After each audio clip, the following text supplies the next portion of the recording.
How's it going, YouTube? This is Skul, and welcome to my video game pickups for the month of July 2019. I don't have much, but that's okay. What I do have, I'll be more than happy to talk about. So let's just get this random game out of the way right here. I got DJ Hero 2 for the Wii. Why did I get this? It was on sale at Walmart.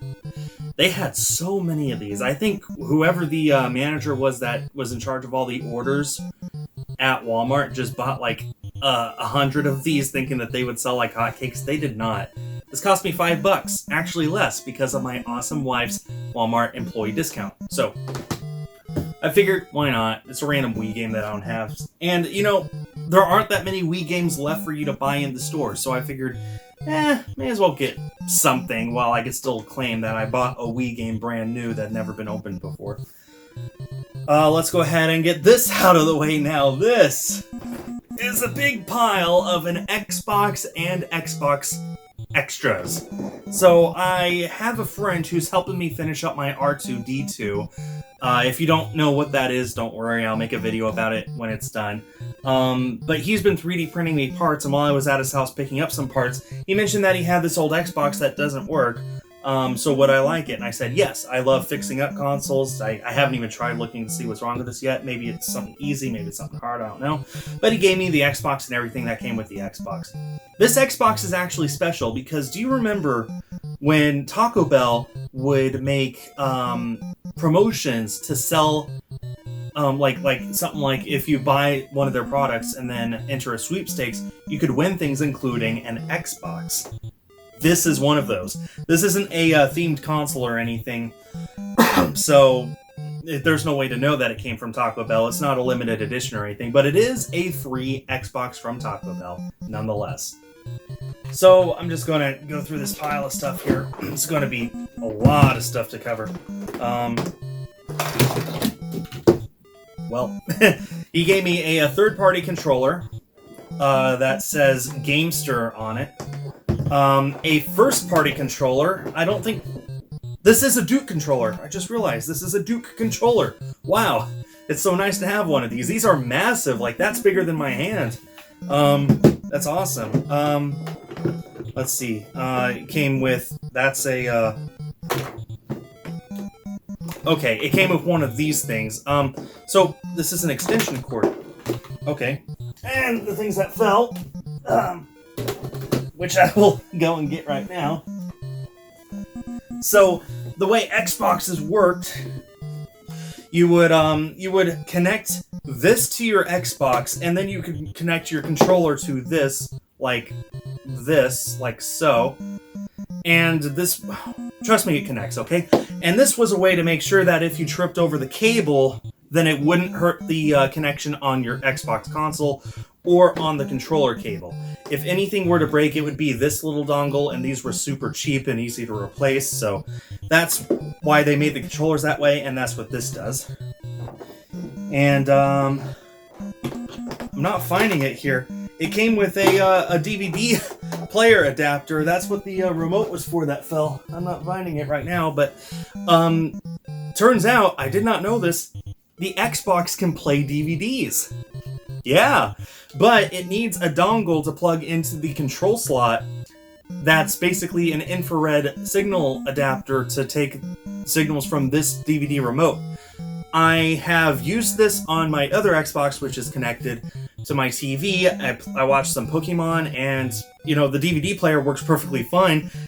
I just never knew that the Xbox can play DVDs without any modifications. All you needed was this remote and the dongle to connect it, which I'm still not finding in all this, which is a little worrisome, but that's fine. And then finally, the Xbox itself. Aw, man. Again, I don't know what's wrong with this, but that's perfectly okay. I'll find out and hopefully maybe make it a display piece if I don't hook it up somewhere. In any case, completely free, including the DVD thing, which I know for sure works, and the controllers, and a component box for it all. So thanks, Greg. It was all free, and that was awesome. And now on to my Switch games. Well, before that, I guess, we did get 3 new amiibo that released this month. We got the Pokemon Trainer amiibo. Really wish that this got a female version released, but oh well. We got Pichu, and we got Isabelle. So 3 new amiibo to add to my collection. I'm really looking forward to finishing up the Smash line. There's not that many amiibo left that have been announced and haven't been released. Let's see, the next Smash amiibo to be released are Snake, Ivysaur, and Squirtle, which come out the same day as the toy Link amiibo from Link's Awakening in September, so that's the next amiibos to look out for. Then there's not that many left from Smash, and then the only ones beyond all that have been announced are the 3 for Shovel Knight.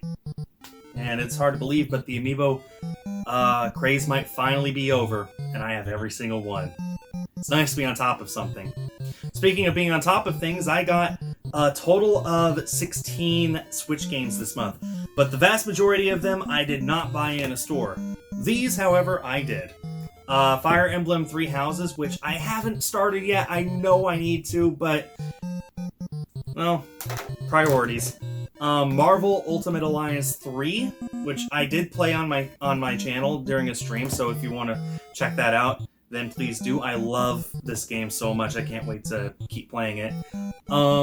Penguin Wars, along with PixArt, I got off of Amazon. I've told you this before, I don't have Amazon Prime, so if I ever need to buy something that's like $5, it's literally cheaper to buy that item and a $20 game to get free shipping than that item by itself. So these I just threw in when I needed to buy stuff from Amazon. Both for my R2, while we're back on that subject. And I also got Sinran Kagura Peach Ball, which is a pinball game. Why'd I get it? You know exactly why. These games are retail games, but they're kind of not. This one, Gone Home, was exclusive to I Am 8-Bit. They're well known for making things like vinyl soundtracks for video games. They've made some exclusive physical games, and this is one of them. This went up for pre-order on their website last year, and it finally got released. Glad to have it. I would consider it a retail game just because it's not limited print, but it's still exclusive to I Am 8-Bit. These 2 games are exclusive to Walmart. Professional Farmer, Nintendo Switch Edition, and Tiny Troopers XL Joint Ops. In the case of this one, it was supposedly a limited print of a game. There were supposedly only 5,000 copies of this in existence. But I see it so often, I wonder if it really is that exclusive. And as for Professional Farmer, this just quietly released last week at Walmart. No pomp and circumstance, just suddenly showed up on stores. Who knows? There's a bunch of games from this publisher, UIG, that were supposed to come out in Canada last year, never did, no updates on them, suddenly just showed up at Walmart. I wouldn't be surprised if those games show up at Walmart down here, too. That would... the first of many Walmart exclusives. Who would guess? Walmart. And then there's this, Tokyo School Life. This is exclusive to VGP up, Video Games Plus up in Canada. So this is, as far as I know, as far as any of us knows, this is the very first Canadian exclusive game. Still has the ESRB on it, but that's just because Canada uses the ESRB like we do. It's a retail game, just exclusive to Video Games Plus, no limited print. It's so hard to categorize these. Are these exclusives that don't have a limited print? Are they still retail games, even if the retail was just an online store? I personally equate this to something like from Amazon. There's been a few Amazon exclusive games. Lumo comes to mind. There's a few others. That's exclusive to a store that only exists online, but there's no limited print. So for me, I would call this a country exclusive, so it goes into a different section on my shelf, but not a limited print game. So basically the same as Gone Home. Not a limited print, exclusive to a US online retailer, so I would count this as a retailer game, so it goes just on my shelf with every other game. Finally, we come to my little pile of actual limited print games. So my first 2 here are from LRG Limited Run Games. These are among the 2 last games that I ordered from them before I decided to cut back. Bomb Chicken, which I'm not putting in the tags because I don't want this video demonetized, and Giga Wrecker Alt, which is actually a game from Game Freak, as in the creators of Pokemon. So it's nice to see that LRG is spreading their branches and getting all sorts of deals with even big gaming companies. So it's really nice to see things like this have a limited print release. Super awesome. We got 2 games here from Strictly Limited Games. 2 arrived this month at the same time, basically. R-Type Dimensions EX. R-Type is a classic space shooter, a side-scrolling space shooter. It's really fun. Super glad that this got a physical release. And Raging Justice. No idea what it is. But the fun thing about Strictly Limited is that each of their games has a number on it. So I believe each of these was limited to 3,000 copies.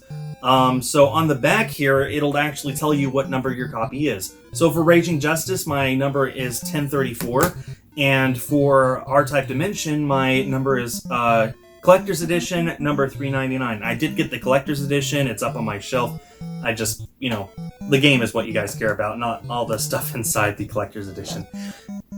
And finally, I got 3 games from Super Rare Games over in England. They have this system where you can order the next 3 games all at once to save on shipping. It saves you a ton of money. And I did that last time they offered this for games number 13, 14, 15. And I've done it this time for games number 16, 17, 18. So Super Rare Games released number 16, Earthlock. Number 17, Mechanarium. And number 18, Wolverblade. And I continue to have a complete Super Rare Games collection. We'll see if I keep that up in the future. My guess is no. But, I have to cut back. I have other expenses that are way more important. Maybe someday I'll play catch-up, and I really hope you guys tune in to see me play catch-up. It'll be a lot of fun. But that pretty much does it for this month. If I were to pick one favorite thing, it would be the DVD player for the Xbox, believe it or not. It just blows my mind that this is a feature that's in a 20-year-old console that I never knew existed until now.